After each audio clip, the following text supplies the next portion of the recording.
It's a pleasure to have one of my favorite people, and I mean that, Pete Hegseth, with us. You know Pete, but maybe you don't know Pete. There are things I learned about Pete in this book that I definitely didn't know. The book is The War on Warriors, Behind the Betrayal of the Men Who Keep Us Free. It's available right now everywhere. It came out today. It's fresh off the presses. You can get it on Amazon.com, any major bookstore, even some minor bookstores. It is a fantastic book. There's only a little bit in here about Pete, but he goes through the entire array of efforts to eviscerate the United States military. Pete Hegseth, how are you, my friend? Hey, I'm doing great, Mark. Thank you so much for having me. Pete, first tell us about your own experience, which I don't think the public knows, you've kind of kept under your hat because you didn't really want to get into it. But in this book, you bear everything. Tell us what happened recently in 2020. Sure. Well, Mark, I served 3 tours for my country: Iraq, Afghanistan, Guantanamo Bay. I joined, right before 9/11. I joined to fight extremists.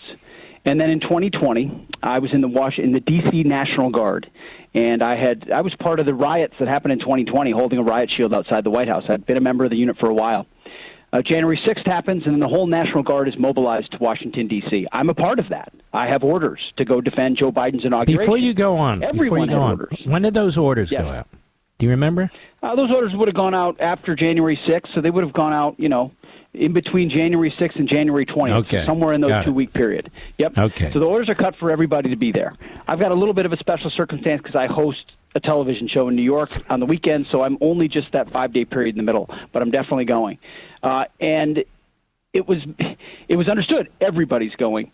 And a day before, and remember this, Mark, I'd served under George Bush, under Barack Obama, even went to Afghanistan under Obama, under Donald Trump, and soon to be then Joe Biden. I get a call from my commander a day before I was supposed to go, and he said, "Major, you can stand down. We don't need you." And I said, "What do you mean you don't need me? This is a mandatory mission. Everybody, all hands on deck." He said, "Things have changed. You're not needed." And he wouldn't answer my questions, wouldn't say why. I had a sense, Mark, at the time, why, that it might be political. He knew where I worked. He knew that I was a supporter of Donald Trump, but I didn't get an answer.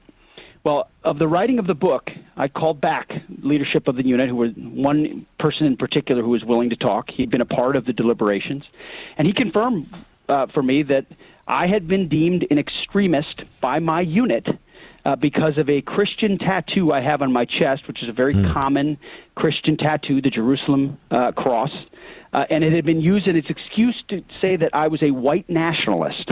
Something I've never been accused of being, and certainly not. I'm not going to even attempt to defend it. It's so absurd. And as a result, that's why they revoked my orders. Was it because of that? Was it because I worked at Fox News? Was it because I'm a Trump supporter? Was it a combination thereof? I don't know. All I know is my political ideology is what was used to determine whether I was capable of being faithful to defending the new commander-in-chief on the streets of Washington, D.C. And my unit said, "You are not," and they revoked my orders. That type of thing is happening there's a new phrase out there, Mark, in the military called patriot extremism, which some radicals inside the Pentagon have used to filter out people based on political ideology. I was an early casualty of that, but it's happened more and more to other guys and other gals inside the military, and it's scary. So terrible. I mean, really so terrible. The Army thinks the enemy is Pete. Is that what you're talking about in this chapter? Yes. I mean, it's staggering. I went on to then, I actually sent my resignation in, Mark, fittingly, on Inauguration Day is when I mailed it into the unit just to say, I think I know what this is about. And then I was soon thereafter out of the unit. But that was before. I mean, remember, that was right before Biden took office. But Lloyd Austin and Mark Milley had already done the genuflecting post-George Floyd, making the determination, saying publicly there's extremism rampant amongst our midst. And remember that they made that declaration of white rage, Milley, and we need to do extremism stand down. They had no evidence of that, Mark.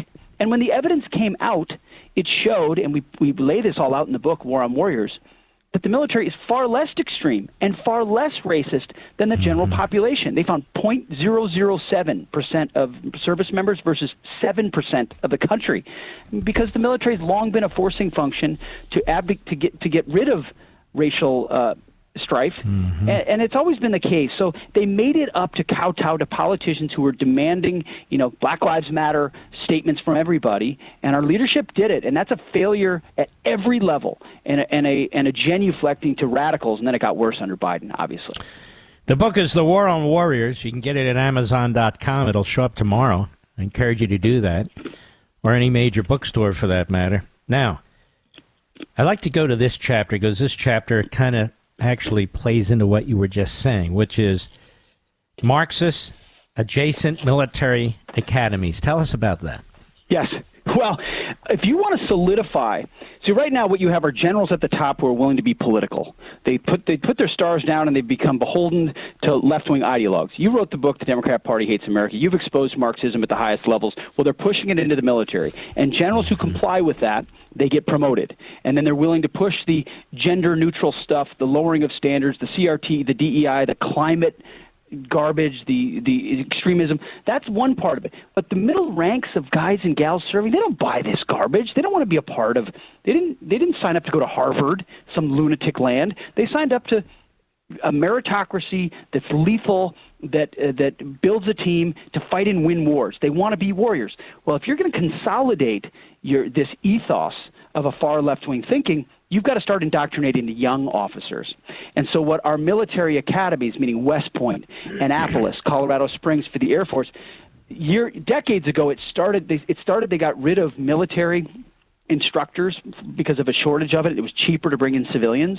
Well, what happens, do you think, when civilian professors started coming into West Point and Annapolis? They brought the same ideologies that were existing on college campuses across the country. And again, generals and admirals didn't stop it or reverse what was happening. So now you have DEI and CRT and anti-American philosophies taught in history courses at West Point. And I've got document after document and example after example of guys who just graduated there, people who are still serving there, where cadets are treated differently based on whether or not they'll, say they affirm critical race theory, or promotions change based on race and gender. So they pump it into the minds of these cadets who become the future leaders of the military, and you start to squeeze out the common sense service members in the middle who aren't buying this. So our military academies look a lot more like Berkeley than they used to, and that's a scary thing. The War on Warriors, behind the betrayal of the men who keep us free. So, Pete Hegseth, you have children, and some of them may be thinking about going into the military and so forth, and yet the military really is the last bastion of cultural patriotism, and it's under attack, and you got a commander-in-chief like this one and so many lousy generals. What do you think about that?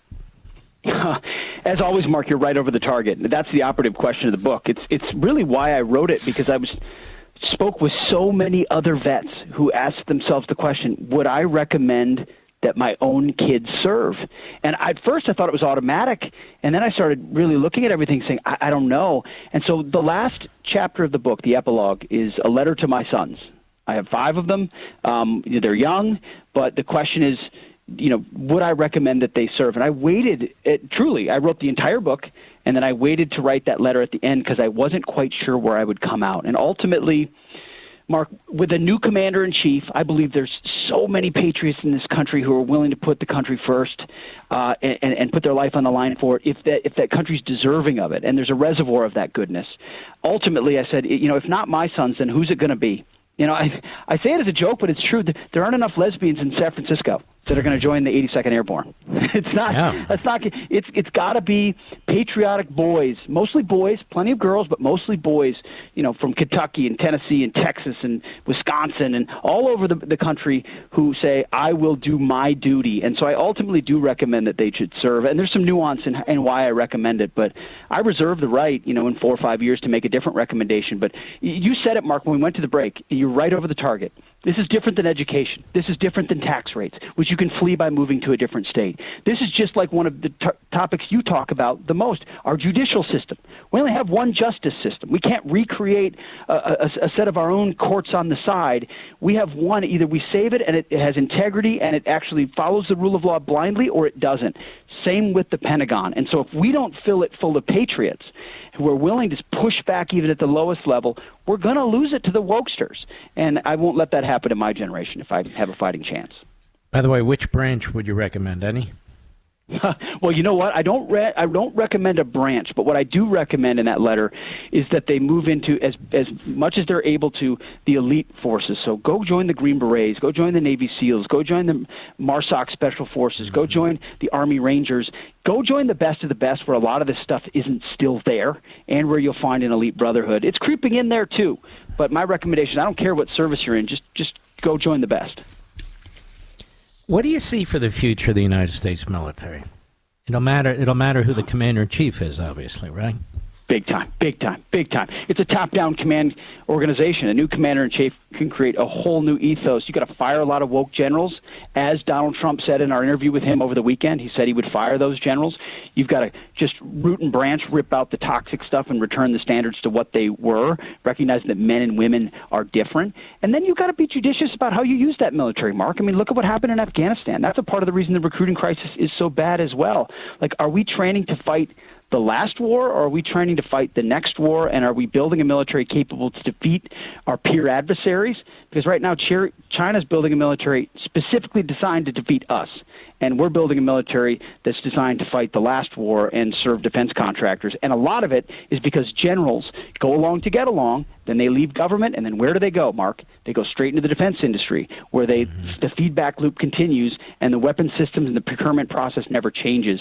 So we have a chance to fight and win our future wars, but we need an overhaul, and it starts with the new commander-in-chief.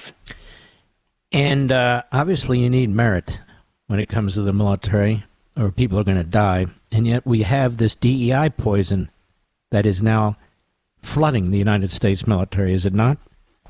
Mark, it's everywhere. It's everywhere, from the top ranks to the lower ranks. And by the way, folks, this is all in his book. He covers everything. Go ahead. Every aspect. We're just skimming the surface of this. And I interviewed dozens and dozens and dozens of actively serving service members who spoke on the condition of anonymity because they can't speak, but they shared what's happening in units right now. This is not vets speculating about what's happening. This is what's happening right now. And they're saying it breeds skepticism and animosity. Did this person get promoted because of their race or their gender, or because of a meritocracy? Are they good? Did this person get passed over because of that or not? When the general says, oh, why aren't there more women in this unit? Is that a suggestion or is that a command? And it creates an environment where formal and informal quota systems are set up. It's and then commanders walk on eggshells about enforcing standards for fear of being seen as racist or not gender sensitive enough. And then you have one or two trans people in your unit, which we heard all the time. That overturns the entire apple cart. The military is meritocracy. It is lethality. It is mission execution. It is killing bad guys and fighting wars. None of this social engineering crap should be anywhere near it. And the next defense secretary and commander-in-chief needs to say, if it's not about war fighting, if it's not about beans and bullets, if it's not about meritocracy, then get rid of it. And it started with, there's the whole story. I can't tell the whole story, but a lot of it goes back to women in combat. There was no study or evidence that said women should be in combat units, but they chucked the evidence. They chucked the studies, and they said, we're going to ignore that men and women are different, and we're going to put them in the same units no matter what. And it didn't make us stronger, and it hasn't made us more lethal, and everybody inside the military knows it. We just need leaders courageous enough to stand up and say, I'm not going to take this anymore. And so this next commander-in-chief, Donald Trump's going to have to be ready for a fight with his hands on the Pentagon. He's going to need the right people there to do it with him. Wasn't that long ago, Pete Hegseth, and you write about this in the book, all of this, where it was really frightening to be in the military because the military were checking people's backgrounds, their social posts, so forth and so on, looking for white supremacists and extremists, weren't they? And did they find any? It's still happening. Still happening right now. And they did it under the guise of what happened with George Floyd. They did it under the guise of after January 6th, and they made it look like white nationalists and extremists were everywhere. And when the studies actually happened, and after all the dust settled, No, Mark. They didn't find any. They found a handful. In a military of 2.1 million people, they found like 100, statistically insignificant, who would have otherwise been found anyway, because you can't be a racist or a white nationalist in the military. That's already illegal. So the generals kowtowed to the political straw man, the boogeyman of the political class, to get along, to go along, to get promoted, so their political masters would condone them, and they openly espoused lies about the military they knew. I mean, Mark Milley knew there wasn't systemic racism in the ranks. Mark Milley had been leading for 30 years. If the military was systemically racist, why didn't Colonel Mark Milley speak up? Why didn't one-star General Mark Milley speak up? He served at Fort Hood and Fort Bragg. Oh, how dare he serve at those Confederate flag bases? Why didn't he speak up then? These are not men of courage. They're men. They're cowards with stars on their shoulders, willing to go along at the end of the day when they should be throwing their fist on the table and fighting for the warfighter. That's why I get so fired up about this, because they let it go inch by inch and increment by increment, and pretty soon you've got this crap in our ranks, and it's junior leaders are left trying to clean it up, and they can't. So when you sit down to write a book, and you got a family, you got a TV show, and you're busy, I know the experience. Tell people what you go through. It's not so easy, is it? No, it's not, especially when the book is writing itself in real time, Mark. I mean, this book, like the education Let me explain what that means. Let me explain what it means. When you finish a book, it takes anywhere from 3 to 6 months, typically 4 months, maybe 5, for it to get published and pushed out. And so you feel like events are going on and you're trying to keep up with events if you write a book like this. And it's not possible. So you've got to really be smart about how you approach the book. There's a lot of thinking that goes into how you're going to present your book, and that's what you're talking about. That's exactly right. How do you order the chapters? How do you order the arguments? How do you keep it as fresh and updated as possible? Like, the one thing I knew I had to get in here is that Mark Milley was out and the new chairman of the Joint Chiefs was C.Q. Brown. And so I had, at the last minute, had to try to get information in about that. Otherwise, it would have been dated. You got to... And it, I'm getting new examples the entire time and new headlines the entire time. There's a point where you have to say, this is the book, and this is the argument I'm making. But I knew where I wanted to go because I conducted, you know what I did on Saturdays after my show, Mark? I sat in my office at Fox News, and I did phone interview after phone interview after phone interview and after phone interview with guys serving. And I wrote it all down, and I took direct quotes, and that's all throughout the book because I didn't want just my experience, and I didn't want just a small cluster of the guys I served with it. I wanted across the board, and what came of that was an amazing education, different experiences, but the same framework. The generals always coming up, and careerism always came up. The walking on eggshells always came up. The lack of accountability always came up. The lowering of standards always came up. And this is Air Force, Army, Marine Corps. It doesn't matter. Elite units even. The schools where it's supposed to be really difficult to finish. You've heard of Mark, Ranger School and Airborne School and Air Assault School. They've all lowered their standards because they want more women graduating. And it's great if more women graduate, but what if those women aren't capable of meeting the Army Ranger standard? They should. The military says they're maintaining the same standards, but they're not. They're not. They're changing. And it doesn't help the women in the middle of combat either. It's very dangerous. No, it doesn't. It's very dangerous for everybody. And you know what? They never admit they're changing the standards. They just say the standards are evolving, Mark. The standards are evolving to meet a new dynamic, as if women are now suddenly biologically different than they were before. And I'm not dissing women. There's a lot of great women. No, I used to say, Pete, I have to be honest with you, in Russia, the men are men and the women are men. So there is that going for Russia. They're out there. They're out there. Just and I'll say that as my family comes from Russia, and I think Ukraine or whatever the hell. Anyway, go ahead. No, that's it. Just maintain the standard. I don't care, but they don't. And so if they're not going to maintain it, then we should be saying these are combat roles for men only because it simplifies. Here's what when I was a platoon, I tell stories of when I was a platoon leader in Iraq in the War on Warriors, Mark, being in combat, what it's like, the brotherhood. The thing you want the least of are variables. You don't want distractions or variables. You want unit cohesion. You want unit readiness. You want unity of mission and effort, and no reasons for you to have differences within your unit. And when you're pushing in trans and you're pushing in gender and you're pushing in EV vehicles and all this other nonsense, it's all a distraction when their only job should be close with and destroy the enemy. America, there are books and there are books, and this is the book. It's a very, very important book. As I said on Fox on my show to Pete, I've never read a book that is this thorough and comprehensive in analyzing what's going on currently in the United States military. And I want to encourage you folks to get a copy of this book. Order it right now, Amazon.com, The War on Warriors, Behind the Betrayal of the Men Who Keep Us Free. It is a very readable book. It is an extraordinarily thoughtful book, and he's writing it also from his heart. Because, Pete, you have been an American warrior, and we're proud of you, and God bless you, and we're going to get your book. So thank you for all that you do, Mark. my friend. God bless you. Thank you. You are leading the charge at all time. You are General Levin, and we thank you for that. Well, you're very, very kind. You take care of yourself, man. You got it. Take care. You take care. If you go on my social sites, folks, we will link to the book on Amazon, but you can go there directly or any major bookstore. But I want to encourage you to get it because it's very enlightening. It's very concerning. And the only way for us to address these things is to understand what's actually taking place. If you know people in the military or people who are vets, if you're one of them and so forth, I would encourage these folks in particular to read it, but not just them. I read it. It's a damn good book.